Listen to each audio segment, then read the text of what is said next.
बिस्मिल्लाहिर्रहमानिर्रहीम। अस्सलाम वालेकुम नाजरीन। सौफ अपने वजूद में हजारों फवाइद पोशीदा रखते हैं।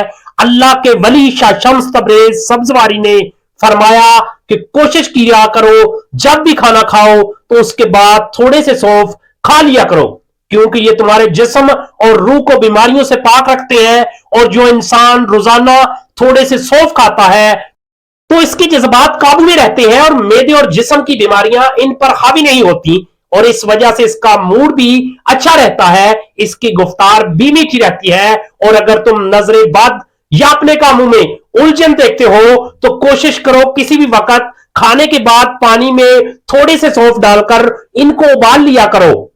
फिर इस पानी पर 27 मरतबा सूरह नसर, सूरह फलक और सूरह नास दम करके पी लिया करो। तमाम नहस असरात तुम्हारे जिस्म से दूर रहेंगे और जहां जहां कदम रखोगे इंशाअल्लाह कामयाबी तुम्हारा मुकद्दर होगी।